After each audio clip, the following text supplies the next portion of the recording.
నమస్కారం VVB9 news కి స్వాగతం. హెడ్లైన్ చూద్దాం. జనజాతర సభలో ఆకట్టుకున్న రాహుల్ రేవంత్ ప్రసంగాలు.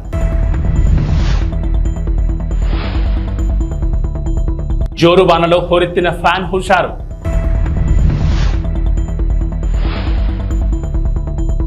వైఎస్ఆర్సీపీ ఎమ్మెల్యే అభ్యర్థి కంబం విజయరాజు ఎన్నికల ప్రచారం. మహానేత స్వర్గీయ ఇందిరాగాంధీ ప్రాతినిధ్యం వహించిన మెదక్ పార్లమెంట్ నియోజకవర్గం నుంచి పోటీ చేస్తున్న నేల మధు ముదిరాజ్ కు కాంగ్రెస్ అధినేత రాహుల్ మద్దతు పలికారు. ఈ సందర్భంగా రాహుల్ గాంధీ మాట్లాడుతూ బీజేపీ రాజ్యాంగాన్ని మార్చి సామాన్య హక్కులను హరించేందుకు చూస్తోందని ఆరోపించారు.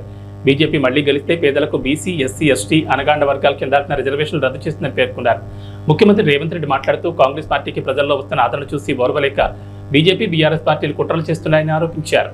ఈ కార్యక్రమంలో దామోదర్ రాజనరసింహ, జగ్గారెడ్డి, కొండా సురేఖ, సర్పంచులు, ఎంపీటీసీలు, మండల కాంగ్రెస్ అధ్యక్షులు పాల్గొన్నారు.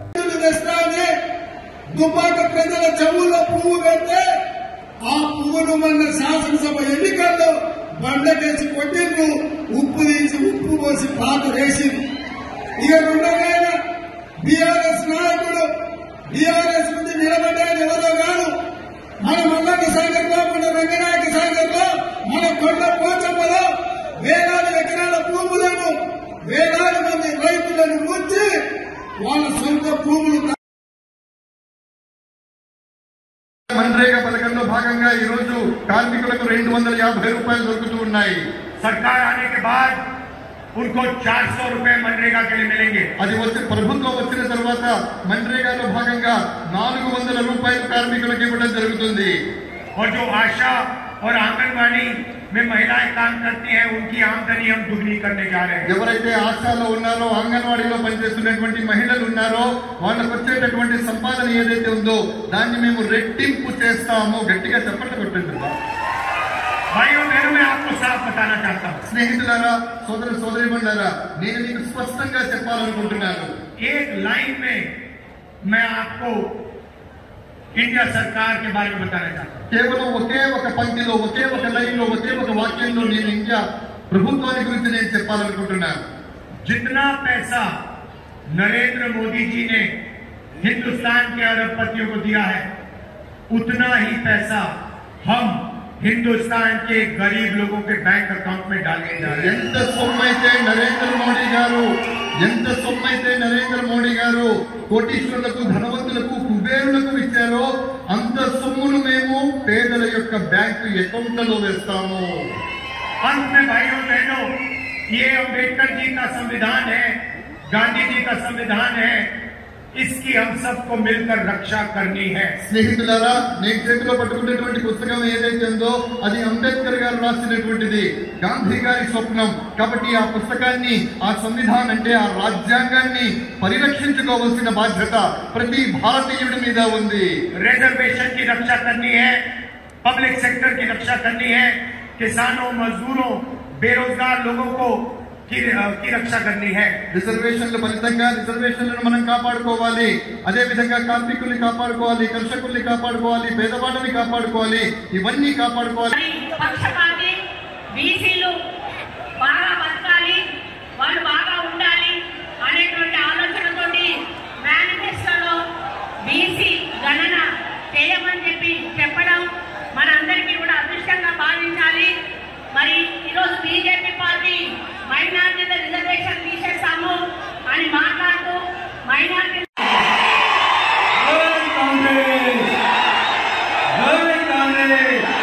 సోనియా గాంధీ గారి నాయకత్వం, రాహుల్ గాంధీ గారి నాయకత్వం, మన రేవంత్ అన్న నాయకత్వం. చాలా సంతోషం అన్న. ఈరోజు ఈ జనజాతర కార్యక్రమానికి ముఖ్య అతిథిగా వచ్చిన మన ప్రియతమ నాయకులు తుమ్మలపాలెంలో మత్స్యకారుల అభివృద్ధి కృషి చేస్తానని సర్నాల తిరుపతిరావు అన్నారు. ఈ సందర్భంగా మాట్లాడుతూ విజయవాడ ఎంపీగా కేసీఆర్ నానిని, ఎమ్మెల్యేగా తనను అఖండం జాతితో గెలిపించాలని కోరారు. తుమ్మలపాలెంలో 20 కుటుంబాల మత్స్యకారులు వైఎస్ఆర్సీపీ పార్టీలోకి పార్టీ కండువా కప్పి సాదరంగా ఆహ్వానించారు.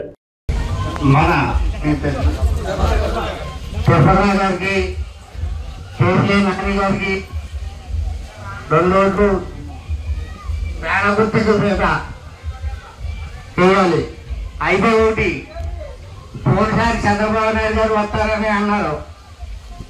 అయితే చంద్రబాబు నాయుడు వస్తే కలకత్తా నుంచి పుణ్యవాడ గారి నుంచి బాబు దాకా వెయ్యి తీసేతనంలో అది అప్పుడే జరిగింది. ఇప్పుడు కూడా చంద్రబాబు నాయుడు గారిని ఓటు వేస్తే ఇది ఇప్పుడు మన ముందే కేసు కూడా పార్టీ చేస్తారు, కంపల్సరీగా అవుతారు. పార్టీ చేస్తారు. చంద్రబాబు నాయుడు గారు సీఎంగా అవుతే ఒక గుడి తప్ప చర్చలు తప్ప మన ఆంధ్రప్రదేశ్ కూడా పార్టీ చేయగలుగుతారు. మనం ఎక్కడో ఇతర వ్యాపారం కూడా కానీ దేనికి కానీ అవకాశం ఉండదు. దయచేసి 2 ఓట్లు కూడా పాల్గొట్టుకు వెళ్ళాలని కోరుతున్నాం. అలాగే జగన్ వల్ల లబ్ధి పొందడంటే ఎవరు లేరు. ఆ పార్టీ ఈ పార్టీ లేదు. తెలుగుదేశం పార్టీ అయినా, వైసీపీ పార్టీ అయినా, జనసేన పార్టీ అయినా, ఏ పార్టీ వాళ్ళైనా ప్రతి రేషన్ కార్డు కూడా ₹1,00,000 ఇస్తాయి. అమ్మఒడి అవుతూనే ఉన్నాయండి. మొత్తం మీద మీరు లెక్క చూసుకుంటే 1,50,000 తుమ్మలపాలెం వైఎస్ఆర్ కాంగ్రెస్ పార్టీ నాయకులకు, కార్యకర్తలకు, సానుభూతి పరులకు, ఈ గ్రామ ప్రజానీకానికి అందరికీ కూడా పేరు పేరు నా నమస్కారాలండి. రేపు 13వ తారీఖు జరుగుతున్న ఎలక్షన్లో ఇక్కడ ఈ నియోజకవర్గానికి నేను ఎమ్మెల్యేగా, కేశినేని నాని గారి ఎంపీగా పోటీ చేస్తూ ఉన్నాం. మీ ఆశీస్సులు, మీ ఆదరణ అందరూ కూడా ఇవ్వాలని మేమంతా కూడా కోరుకుంటూ ఉన్నాం. కొంతమంది చెప్తా ఉన్నారు, ఈ 5 సంవత్సరాలు బట్టి మేము అది చేసాం, ఇది చేసాం అని చెప్తా ఉన్నాడు. ఇవాళ జగన్మోహన్ రెడ్డి గారు ఇచ్చిన ప్రతి ఒక్క పథకాన్ని కూడా ప్రతి ఒక్కళ్ళకి కూడా ఇంటికి తీసుకెళ్ళి ఈరోజు వైఎస్ఆర్ కాంగ్రెస్ పార్టీ ఇవ్వడం జరిగింది. అవి ఏం జరగలేదు, అవి ఏం ఇవ్వలేదు అని చెప్తా ఉన్నాడు. ఇక్కడ చాలామంది పెద్దలు ఉన్నారు, మీ అందరికీ తెలిసినవి. ప్రతి ఒక్క ఇంటికి కూడా ఏ పార్టీలకి సంబంధం లేకోకుండా అందరికి కూడా ప్రతి ఒక్క సంక్షేమ పథకం ఇంటికి వెళ్ళింది. అభివృద్ధి అనేది ఎక్కడ ఏది కావాలో జరుగుతూ ఉన్నది. అవి కూడా ఇన్ని అబద్ధాలు ఆడుతూ ఉన్నాడు. ఇట్లాంటి అబద్ధాలకు పోలవరం నియోజకవర్గం టీ నరసాపురం మండలం బొర్రంపాలెం గ్రామంలో జడ్పీటీ సభ్యులు సామంతపూడి సూరిబాబు ఆధ్వర్యంలో బీసీ ఆత్మీయ సమావేశం నిర్వహించారు. ఈ కార్యక్రమానికి ముఖ్య అతిథిగా పోలవరం శాసనసభ్యులు తెల్లం బాలరాజు, కారుమూరి సునీల్ కుమార్ పాల్గొన్నారు.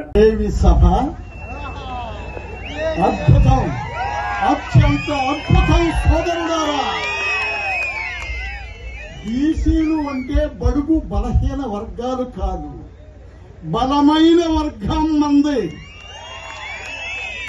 ఎస్సీలు, ఎస్టీలు, బీసీలు, మైనారిటీలు కలిసికట్టుగా ఉంటే రాజ్యాధికారం మనదే.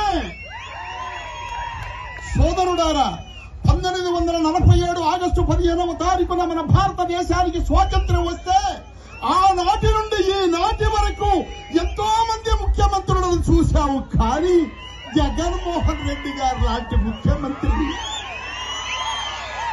ఎన్నడైనా ఎప్పుడైనా చూడగలిగామా? సోదరుడారా, ఆడపడుచులారా, అన్నదమ్ములారా, కార్మిక కర్షక సోదరులారా, కష్టజీవులారా, మనకు నేను చాలా బీసీలలో అగ్రగణ్యుడు, గౌడవ వాసి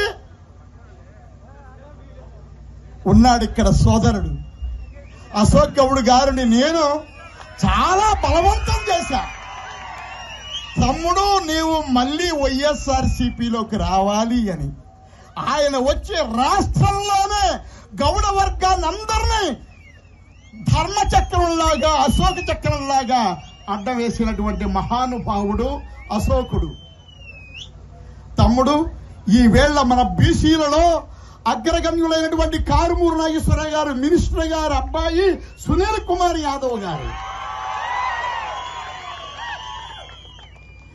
తెల్లం రాజ్యలక్ష్మి గారికి, బాలరాజు గారు మిస్సెస్ గారికి జగన్మోహన్ రెడ్డి గారు టికెట్ ఇచ్చారు అంటేనే అందులో ఎంత నీతివంతుడో బాలరాజు గారి కుటుంబం మనం అర్థం చేసుకోవచ్చు.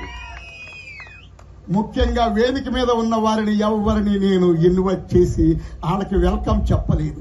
వేదికను అలంకరించిన మహానుభావులారా, ఎంతో ఉత్తములారా, మీరందరూ కూడా చెప్పింది చెప్పకుండా చెప్పగలిగినటువంటి మహామేధావులు మీరందరూ కూడా స్టేజీని అలంకరించిన మీకందరికి కూడా మరొక్కసారి జగన్మోహన్ రెడ్డి గారి తరపున, సూరిబాబు గారి తరపున, మా అశోక్ గౌడ్ గారి తరపున మీకు మనవి చేస్తున్నాను.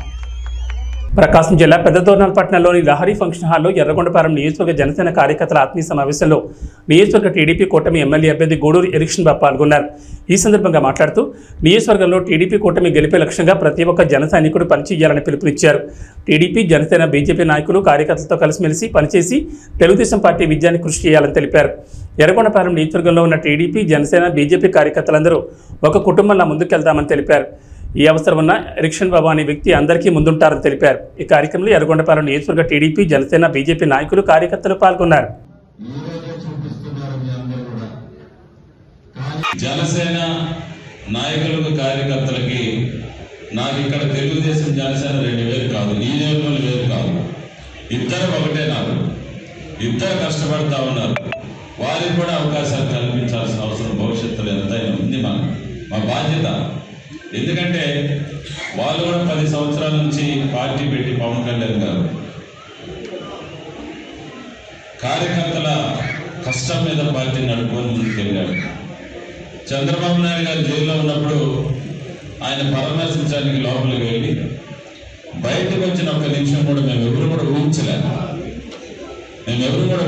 లోపల ఆయన పరిస్థితి తెలుసుకొని బయటకు వచ్చి చంద్రబాబు నాయుడు గారితో కలిసి రేపు మేము పోటీ చేయబోతున్నాం ఆంధ్రప్రదేశ్. ఆయన ప్రకటించిన వెంటనే ఆ రోజే తెలుగుదేశం పార్టీ కార్యకర్త నాయకుల గుండెల్లో పవన్ కళ్యాణ్ గారు నిలిచిపోయారనే వాస్తవం అందరికీ నేను తెలియజేసుకుంటా ఉన్నాను. ఇది సత్యం. ఈ రాక్షస పరిపాలన అంతమందించేదాన్ని, ఈ రాష్ట్రంలో జగన్మోహన్ రెడ్డి గారిని, వారి యొక్క అరాచకాల్ని అంతమొందించేదానికి పవన్ కళ్యాణ్ గారి మద్దతు ఆ సమయంలో మనకి కొండంత అండన ఇచ్చినటువంటి మాట వాస్తవం అని చెప్పేసి శ్రేణులందరూ కూడా నేను తెలియజేసుకుంటా ఉన్నాను.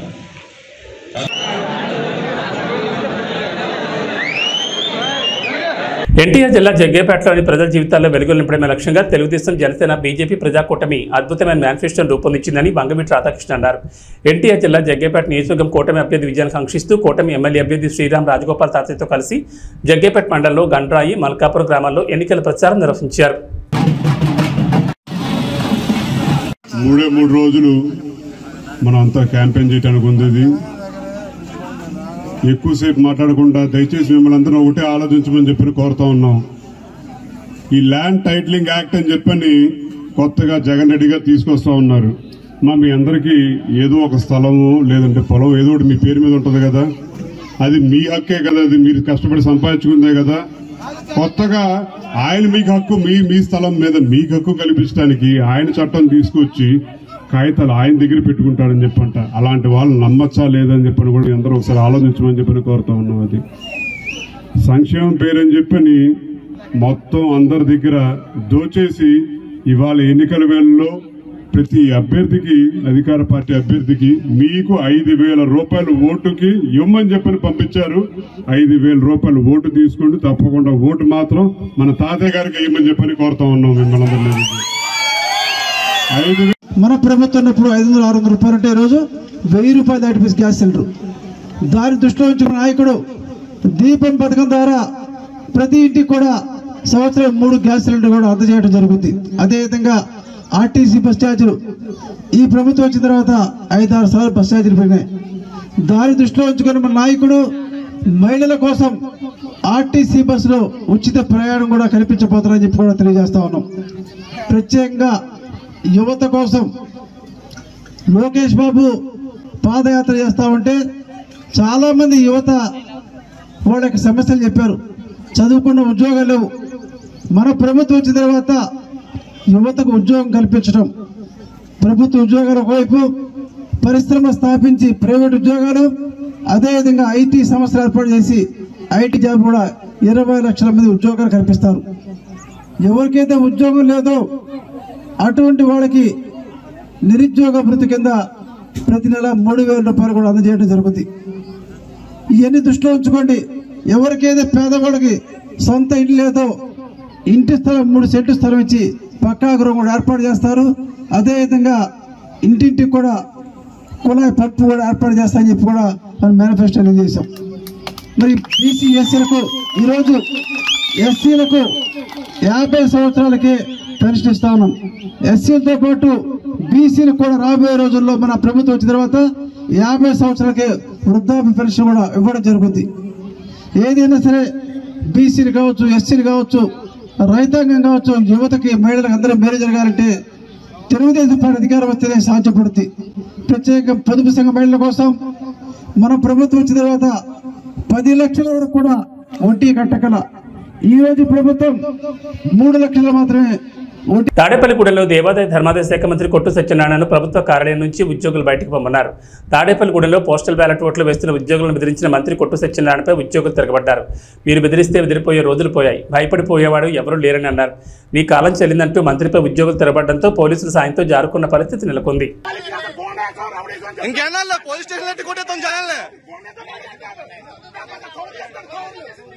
గేట్ బయట రావాలా, గేట్ బయట ఏదైనా గేట్ బయట ఫోటో తీసుకో, గేట్ రాబడి ఉంటాం కాదు, గేట్ బయట గేట్ బయట బాబు అటు కూడా తీయమ్మా, అటు తీసేసి ఒకరితో కాదు అందరిది. आप लोग देखो,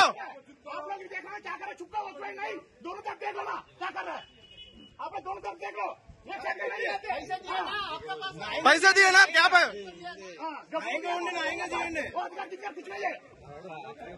इलेक्शन ड्यूटी है, हमको भी हिंदी मालूम है। आप लोग क्या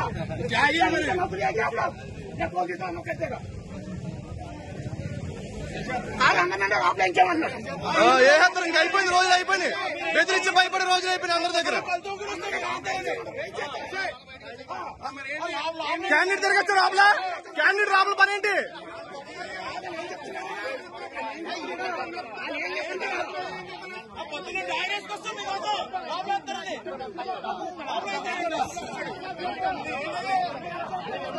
అంటే క్యాండిడేట్ రాపల పని ఏంటి?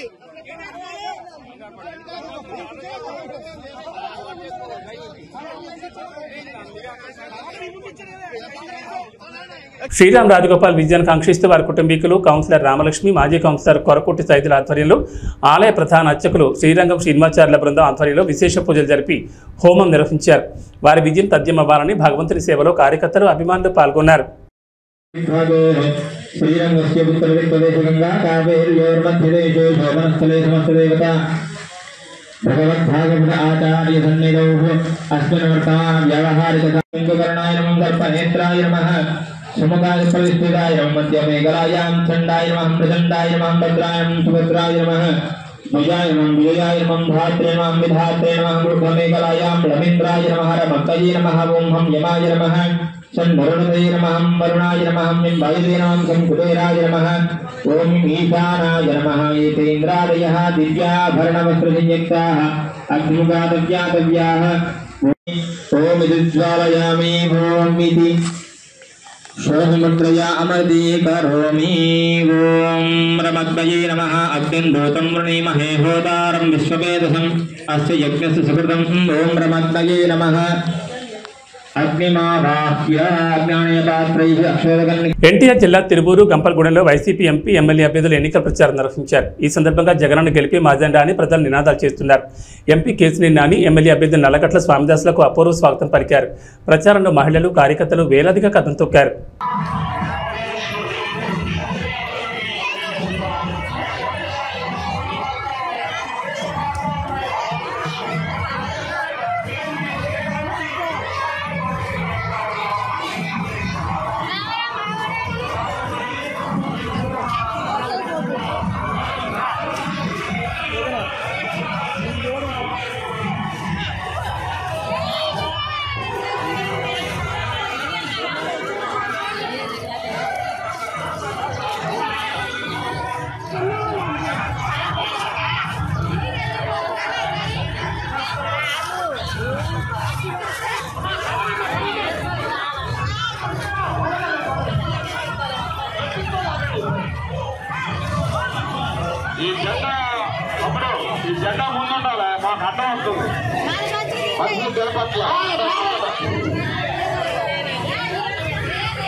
నాయకులందరూ కూడా మహిళా తల్లులందరినీ కూడా ముందు నడిపించాలి.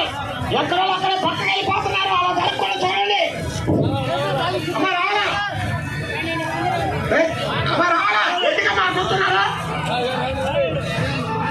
ఇచ్చాపురం నియోజకవర్గ ఉమ్మడి అభ్యర్థి బెందాలం అశోక్ కొర్లం పరిసర ప్రాంతాల్లో ప్రచారాన్ని కొనసాగించారు. ఎక్కడికి వెళ్లినా ప్రజలు జేజేలు పలుకుతూ స్వాగతం పలికారు.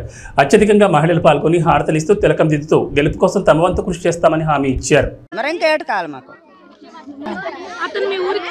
మాది మాకన్నపురము. నా పేరు మధ్యలో మహాలక్ష్మి. మాకు అశోక్ బాబే కావాలి. మాకు అశోక్ బాబుకే గెలిపిస్తాం. చంద్రబాబు నాయుడు గెలల్లా, అశోక్ బాబు గెలల్లా, రామ్మోహన్ నాయుడు గెలల్లా. మంచిగా చేసినారు. రోడ్లు, కరెంట్లు అన్ని చేసినారు. బిల్డింగ్ చేసినారు. అన్నీ బాగుపడతాయి. తాగలేకపోతున్నామని ఒక మహిళ ప్రశ్నించింది. మహిళ ప్రశ్నించిన వెంటనే సాయంత్రం అక్కడ ఉన్నటువంటి వైసీపీ గూండాలు వెళ్ళి ఆమెను ట్రాక్టర్తో గుద్ది చంపేశారు. ఈరోజు దాని మీద కేసు లేదు. ఒక చిన్న కుర్రోడు వాళ్ళ అక్కని ఎందుకు ఏడిపిస్తున్నారని అడిగితే 10వ తరగతి కుర్రోడిని పెట్రోల్ పోసి తగలబెట్టేశారు. కేసు లేదు. ఇక్కడ మన నియోజకవర్గంలో ఒక వాలంటీరు ఒక వ్యక్తికి తల మీద నరికితే 18 కుట్లు పడితే కేసు లేదు. ఈ రకంగా కొంతమందిని పోలీస్ డిపార్ట్మెంట్ ని వాళ్ళు గుప్పెట్లో పెట్టుకుని ప్రజల్ని భయభ్రాంతులకు గురి చేయడం. ఇక పనికిమాలిన వ్యవస్థ మీకు తెలుసు, వాలంటీర్ వ్యవస్థ. అది ఎంత పనికిమాలిన వ్యవస్థ అంటే వాడికేమో జీతం అట మన డబ్బుల్లోంచి ఇవ్వాలట. మన డబ్బులని ఎందుకన్నానంటే మనం కొన్న పప్పు ఉప్పు మీదకి వచ్చినటువంటి ట్యాక్స్ నే 5,000 రూపాయలు హానరోరియంగా ఈ రోజు వాలంటీర్లకు ఇస్తున్నారు. మన డబ్బు ఆడికి ఇస్తే ఆడొచ్చి మన భుజాన కూర్చుంటున్నాడు. మీరు తెలుగుదేశం వాళ్ళు మీటింగ్కి వెళ్తే మీకు పెన్షన్ కట్ చేస్తాం, మీకు తెలుగుదేశం వాళ్ళు మీటింగ్లకు వెళ్తే మీకు రేషన్ కార్డు కట్ చేస్తాం, లేకపోతే అమ్మఒడి ఇవ్వం అని బెదిరిస్తున్నాడు. ఈ రోజు వచ్చి మన మీద పెత్తనం చెలాయించే ప్రయత్నం. ఈ మధ్యన ఇంకో కొత్త డ్రామా. పాపం పెన్షన్ తీసుకుంటున్నటువంటి పెద్దవాళ్ళు ఇక్కడ చాలా మంది ఉన్నారు. ఎలాంటి డ్రామాలు ఆడుతున్నారంటే, అమ్మ నాకు తెలియక అడుగుతాను, 5,000 రూపాయలు నీకు ప్రభుత్వం ఇస్తుంది కదా, ప్రభుత్వం ఇస్తుంది. ప్రభుత్వం ఇస్తే నువ్వు ఎవరికి పనిచేయాలి? ప్రభుత్వంకా పార్టీకా? ప్రభుత్వానికి పనిచేయాలి. మరి ఈరోజు నువ్వెందుకు రాజీనామా చేశావు? ఎందుకంటే ఎలక్షన్ కమిషన్ నీకు క్లియర్ గా గైడ్ లైన్స్ ఇచ్చింది. ఎట్టి పరిస్థితుల్లో ఎలక్షన్ కి సంబంధించినటువంటి ఏ ఒక్క కార్యక్రమంలోనైనా వాలంటీర్ గాని ఉంటే అక్కడ వాడిని వెంటనే వాడికి క్రిమినల్ కేసులు కట్టి వాడిని ఎట్టి పరిస్థితుల్లో కూడా ఉద్యోగం రాకుండా చేస్తామని చెప్పింది. చెప్పగానే జగన్మోహన్ రెడ్డి ఉలికి పడ్డాడు. వెంటనే ఏం చేశాడు? వాలంటీర్లతో రాజీనామా చేయించి ఈ రోజు ఇంటికి ఇస్తున్నటువంటి పెన్షన్లు మీరు వెళ్ళి బ్యాంకుల దగ్గర క్యూలు కట్టాల్సినటువంటి పరిస్థితి కల్పించాడు. ఈ ప్రాసెస్ లో కొంతమంది ముసలి వాళ్ళు చనిపోయారు. మరి ఈ చనిపోయినటువంటి వారికి బాధ్యులు ఎవరండి? ఏమంటే ఈ చనిపోవడం కూడా చంద్రబాబు నాయుడు గారు తప్పని చంద్రబాబు నాయుడు మీద తోసే ప్రయత్నం చేస్తున్నాడు. అంటే తండ్రి శవం పక్కన సంతకాలు తీసుకున్నటువంటి ఈ దగుల్బాజీ వెధవకి ఆఖరికి శవాలతో రాజకీయం చేయడం అలవాటు అయిపోయింది. 2019లో అలపేస్తున్నాడు, అది చంద్రబాబు నాయుడు గారు తప్పు అంటున్నాడు. సో ఈ రకంగా ప్రజల్ని ఇంకా మభ్యపెట్టే ప్రయత్నం చేస్తున్నాడు. మరి మీ అందరికీ తెలుసు, చంద్రబాబు నాయుడు గారిని అరెస్ట్ చేశారు. దాదాపు 60 రోజులు జైల్లో ఉంచారు. 16 నెలలు నేను జైల్లో ఉన్నాను కాబట్టి చంద్రబాబు నాయుడిని ఒక్క నిమిషమైనా జైల్లో ఉంచలేకపోతానా అని ఒక శాడిస్ట్ ఆనందం. ఈ శాడిస్ట్ ఆనందం తీర్చుకోవడానికి చంద్రబాబు నాయుడు గారికి జైల్లో పెట్టారు. అయితే అది మంచిదైంది. ఎందుకు మంచిదైందంటే 2 రకాలుగా మంచిదైంది. ఒకటి, చంద్రబాబు నాయుడు గారు దాదాపు తప్పు చేయలేదు. చంద్రబాబు నాయుడు గారు నాకు తెలిసి రోజుకు 3-4 గంటలు పడుకుంటానేమో, 24 గంటలు పనే చేస్తుంటాడు. ఆ 60 రోజులు జైల్లో ఉండడం వల్ల పెద్ద ఆయన కొంచెం విశ్రాంతి దొరికింది. మొదటి మంచిది. రెండో మంచితనం ఏంటంటే, సహజంగా ఎవడైనా అరెస్ట్ అయితే, ఇప్పుడు మన ఊర్లోనే ఎవడైనా అరెస్ట్ అయ్యాడు అనుకోండి, మనం ఆయన ఒక దొంగలాగా చూస్తాం, మాట్లాడడానికి ఇష్టపడం. మాట్లాడితే నా పక్కనోడు ఎవడైనా నా గురించి తప్పుగా అనుకుంటాడేమో అని దూరంగా ఉంచుతాం. అలాగే జగన్మోహన్ రెడ్డిని జైల్లో పెడితే అటువంటి దొంగలే వెళ్ళి జైల్లో కలిశారు తప్ప వేరే వ్యక్తి ఎవ్వడు కూడా ఆయన పట్టించుకోలేదు. సమయం ఇది. ఎందుకంటే ఇంకా 3 రోజులు ఉంది. ఈ 3 రోజుల్లో మరి రామరావణ యుద్ధం జరగబోతుంది. మీ అందరికీ తెలుసు. జగన్ ఏబీ బులెటిన్ విశేషాలు. నమస్కారం.